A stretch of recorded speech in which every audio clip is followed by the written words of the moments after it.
lovely night, isn't it? So this is where you've escaped to. I've been looking for you, you know. In fact, many people have. Because they want to share a dance with you, of course. With Lysoria's twice dead crown now married, you've been dragged to the center of the stage as one of the most desirable and eligible people in the entire kingdom. Dare I say it, maybe even the entire continent. Yes, really. You've been on the receiving end of several very interested gazes. Or haven't you seen them? Scared. Them? Sorry, but I'm afraid not.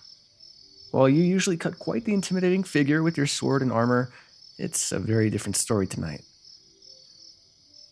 I assure you, tonight is very different. Oh, but it is. You see, with the twice dead now busy with their newly betrothed, it's the first time many people are seeing you away from their side. Many of them have also noticed that you look particularly good in formal attire. Incredibly good, if I might say so. What, did you think my own gaze would not be caught by you? I should think that you would know better by now. My eyes are always drawn to you, no matter the circumstance, but tonight you look even more radiant than normal. It's got my thoughts quite a bit tangled. Now come now, Brightblade. You should know better than to expect me not to flirt with you, especially given how nice this gilded armor looks on you. Yes, I'm aware it's purely ceremonial, but that does little to distract from how good you look in it. Though, distracted is the exact word I'd use to describe what I am, thanks to how you look. Oh, very. I'm almost ashamed to say that when I catch sight of you, I can't help but fall prey to my urge to stare. I'm sure I've looked quite rude to all my dance partners, glancing over their shoulders to look at you.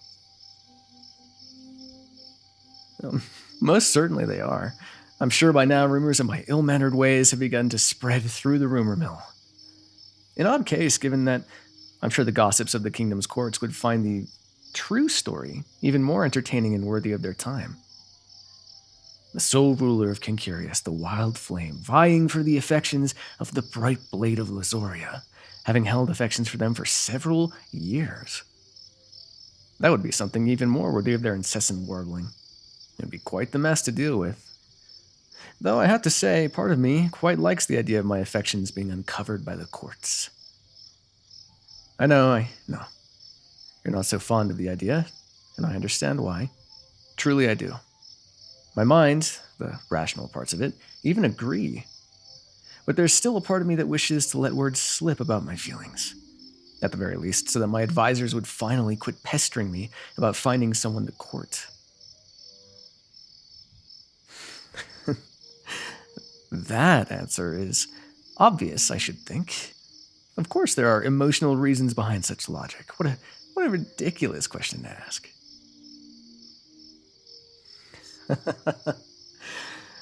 Yes, my heart does beat for you.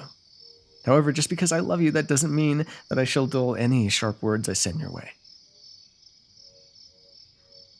Oh? Then do you plan to weaken the strength of your own words as well? Then no, I don't believe that I will. What fun is a battle if neither of the opponents are willing to fight? Your thoughts and mine are one and the same on that matter. That's why I always enjoyed sparring with you. No matter the circumstance, you always rose to my challenge. You never held anything back or shied away from me, and even when I lost, I appreciated that.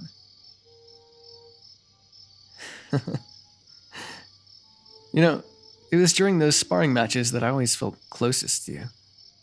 Because it was during our fights that I, and I alone, had your full attention. That fire in your eyes, those wicked words, that grin like a blade you could hold to my throat, all directed at me, and no other. It was an exhilarating feeling to know that I was the sole person in your thoughts, even if those thoughts were primarily about how you could take me down. Even before I knew what words to put on my feelings for you, I still wanted to be a permanent fixture in your thoughts. You may say that, but I seem to recall that you would challenge me to a duel just as many times as I would challenge you. Then I assume you enjoyed our sparring matches just as much as I did.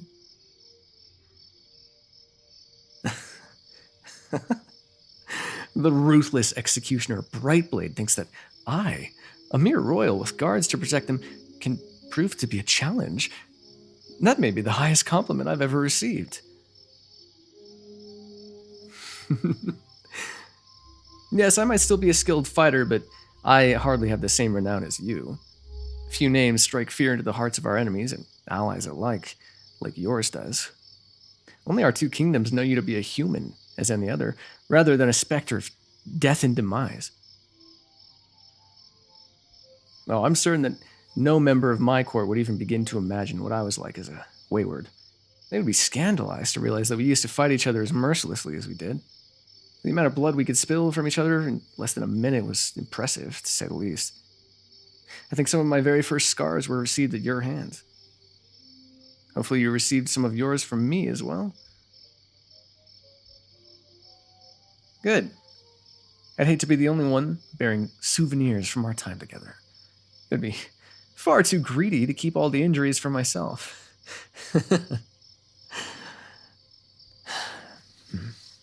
All this talk of dueling has me feeling rather full of want for another fight with you. Very much so. I always am, but at this moment that craving is particularly strong. It's quite overwhelming, actually. Almost the only thing I can think about. Am I remembering correctly, or was I not shown a rather impressive training grounds when I was taken on a tour of the castle? Oh, excellent. Then it will not be much of a journey at all. I plan to spar with you, of course. Haven't you been paying attention to our conversation at all? And what if we do? It's not either of our weddings. Even if our absence has become of note, which I realize that it very well may have, I doubt that anyone would come looking for us at the training grounds. Certainly not when an event as grand as a royal wedding is taking place. I'll admit that perhaps Raisin might, but given how it's their wedding, I highly doubt they'll be able to escape the crowd of well-wishers. Yes, I know. It's an odd feeling using their name after so long, but, well, when an ally invites you to their wedding and tells you that they miss your friendship, you do tend to drop the formal titles. Thus, I promise that I shall try to call them Raisin more often, though I do often find myself slipping and calling them the Twice Dead instead. Well, our allyship is now set in stone, is it not? This wedding did exactly that, hence why we've been able to talk so freely all night, and why I was given such a thorough tour of the castle. I was even able to take note of the quality of your training grounds, which I distinctly recall to be rather close to us now. Are they not? Ah. Now you're getting that look in your eyes. You're beginning to crave the same as I, aren't you? You want to spar with me just as much as I want to spar with you. It is reckless. I know that just as well as you do. And yet, you still want to, don't you? That's precisely what I wanted to hear. Shall we then? It's a wonderful time of night for an unarmed duel in our finest clothes. Excited, are we? You're walking fast. Am I? I hadn't noticed. Perhaps we're both excited then. Then what about a race, We could race each other to the training grounds just the same as we used to. True. These shoes aren't good for much of anything, much less running. I suppose we'll just have to walk. You're still moving a bit fast, Brightblade. Are you trying to beat me there? So then you're not walking faster than me because you want to say that you won in a race that we agreed we aren't having? You are incorrigible. You know that? Slow down. That armor looks far too uncomfortable to walk in, let alone trying to run. Besides, I would hate for you to waste your energy on trying to beat me when I'm clearly going to win anyway.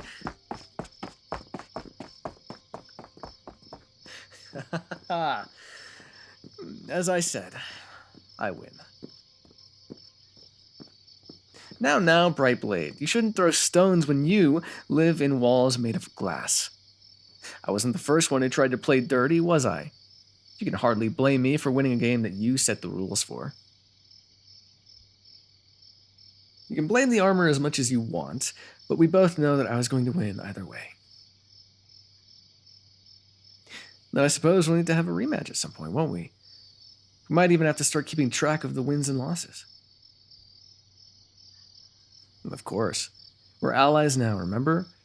This marriage between our kingdoms has made it official. That means that visits between us will be much more commonplace. With more visits will come the opportunity for us to compete more, and if that's the case, a record might be helpful to have. So we know which of the two of us is truly the better.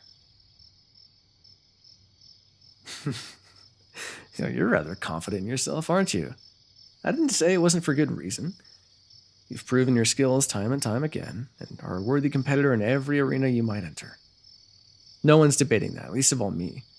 However, it's as you've said, we're equals in regards to our training and background, and I still keep up with duels and competitions. Even with all your skills, you know as well as I do that only a fool would predict the winner of our duel before it even started. Perhaps, yes. If I were somebody else, that might be the case. However, I'm not. And that's something that drew you to me more than any of the others. I always give you a challenge. You love the thrill of the fight, and that's something I always provide. You can't deny that. Exactly my point. It's only enjoyable if you don't have to hold back. You've never had to hold back with me, have you? And likewise, I never had to pull a single strike when fighting you. That's what makes me so addicted to you. To fighting you, that is. Feeling rather flirty, are you? Those words of yours reek of roses and honey. If it's an attempt to distract me, you should know that it won't work. No, as a matter of fact, it won't. I've had romantic feelings for you for a significant amount of time. Trying to fluster me by reciprocating my affections will do little to throw me off my guard. If anything, it will only excite me even further and make this fight even more enthralling. Did you expect anything less? Given what you know of me, I should think this would be an obvious outcome. Maybe when I was younger, it might have. If I was still young enough to be afraid of breaking our friendship, my heart might beat like a wild bird as panic overcame me. However, I know now better than to let those flighty thoughts cloud my mind, especially in regards to you. Yes, especially you. You are at the center of my romantic affections, and have been for a while. That alone has complicated the way I think of you. That, combined with everything we've been through, had my thoughts fairly muddled for a while. For a while, I wasn't sure how I should feel or what I should think about you. It wasn't until after you captured me that I finally realized the truth of the matter. And that truth is, no matter what you know of my feelings, and no matter what I tell you of them, you won't leave me. Even when I was afraid that my attraction to you would turn you against me, you wouldn't have. And even if I had been afraid of your feelings towards me, I would have never turned you away. Do you know why? It's because we were never meant to be apart. More than that, we never wanted to be apart, certainly not for our entire lives. We've been drawn together time and time again, and though it might not have always been in ideal circumstances, I would not have changed a thing about our time together. Merely being able to catch a glimpse of you during a formal event, or hearing rumors of you from traveling merchants was a miracle. Every last interaction was a blessing, and I can only beg to have more of you. Because I've seen all your guarded reactions and stoic glances in my direction. I've seen your tense posture, your cold expressions, your monotone words. I've seen all of those and more, and I've seen all of it fall to the ground in front of me. I've seen the way your eyes search for me in every room and soften when you catch my gaze. I've seen your firm scowl turn into a smile when you hear my voice. I've heard the warmth that sinks into your tone when you tease me like only you can. I've seen all this and more, and I know this above all else. This world may drag us apart, but we will always find our way back to each other. There may be times when we are torn from each other, but I will always come back to you. And I know that you'll always come back to me as well. That's why I feel so comfortable to speak each and every word that my heart urges me to feel. I know that as achingly romantic as my feelings might be, that you will not leave me. For as much as I flirt and tease you, and for as much as you roll your eyes and taunt me in return, you and I have never left each other's side. That was how we were then, and that's how we should always be. Together. And what if I am? What if my thoughts are turning to those of a romantic nature? Is that really so strange at this point? You say that as if there's a time and place for emotions. You should know by now that you don't get to decide what you feel or how you feel it. You just learn to live with them. Because those feelings are never a burden, I cherish them. Every stray thought or memory of you, no matter the time or the place, can find me with a smile on my lips. My affections and adorations are not something that get in my way or annoy me. Rather, I enjoy them. I savor them even. My love for you is something I would die for. I'd rather my heart be ripped from my chest than to have it beat for someone else. I've said I would die for you before, but I wonder, did you know how far those feelings extended? Even back then, did you know how devoted I was to you? Because I am. I forever will be. I'll die before my love for you fades. You know my words are true, don't you? I can see it from that look in your eyes. You find no lies in my words because there are none. There's no reason for them. Then, may I speak another truth? I know I don't need to ask, but when I finally say these words, there will be no way to ignore what they mean. Are you sure you're prepared for that?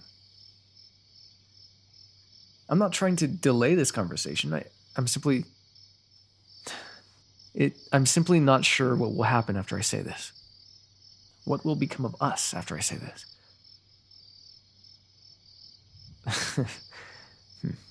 You're right, of course. It's as I said, no matter what happens next, we will always be drawn back to each other. My apologies for forgetting. I suppose I was getting caught up in my own thoughts. Yes, I know, but we all make mistakes. I'm allowed to fall prey to my own thoughts every once in a while, yes? Now you're just teasing me. So rude, so mean. You're gonna make me cry.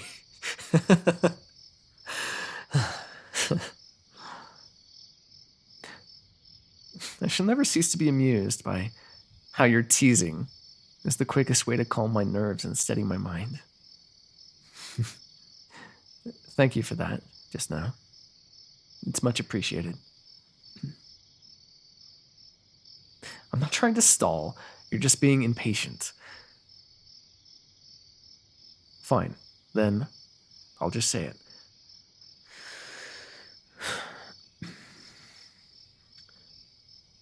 I know that you love me. And I do mean that. I know without a trace of doubt that you love me. Your eyes when you look at me, your smile when I say your name, your posture when I stand next to you, your hands when I reach for it. You have shown me your love time and time again. I might say my desire for you with words, but you say yours with your actions, and I can read them all. Every glance and whisper has shown me the way your love for me has grown. It's in your heart like it's a part of your blood, coursing through you and keeping you warm on the coldest of nights. You can't separate it from yourself anymore. You love me. And there's that smile. I'm right, aren't I? You do love me. Then why don't you say those words for me, my love? Even so, I'd appreciate hearing it in your voice. Oh, quit teasing me, would you? Just tell me that you love me. And I love you too. Now, was that so hard? This is far from where I expected tonight to end. But when I think about it, it seems almost inevitable. Yes, inevitable. Because truly, how much longer could we have resisted each other? Even tonight, when I told you that I wanted to spar, once we were standing across from each other, all I could focus on was the way your eyes looked at me, a fire to rival that of the stars. All I could think about was how I couldn't care less about fighting you, because all I wanted to do was kiss you. And of course, I still do. It's all I can think about right now. Oh, you seem interested in my thoughts. Can I assume that you've had the same thought before?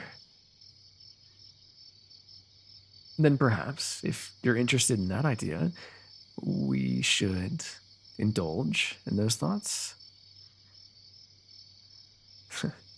Then kiss me, love. I would hate for either of us to wait any longer.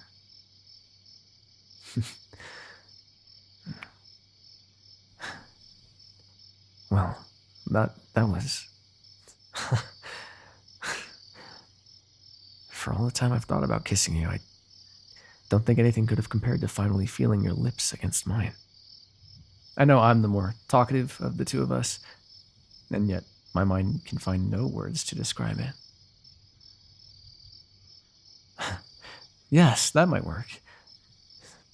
Kiss me again. Let's see if I can find any words to borrow from your tongue.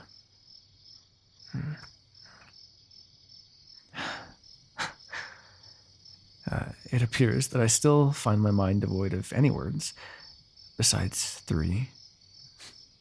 I love you. Maybe so. And yet, you love me anyway.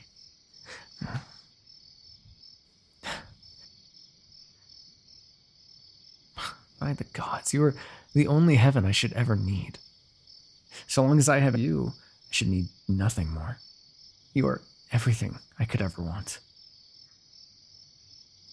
Tease me as you might, that smile on your lips says that you agree.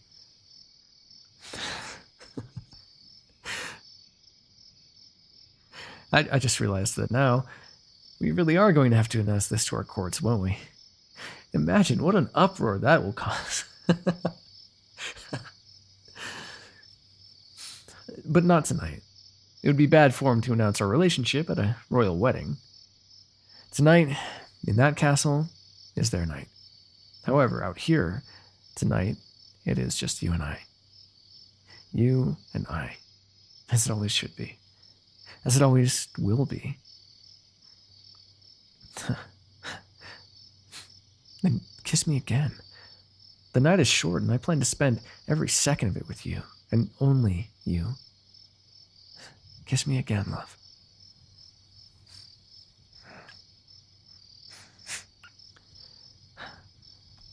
I will love you. I will love you until death, and then beyond.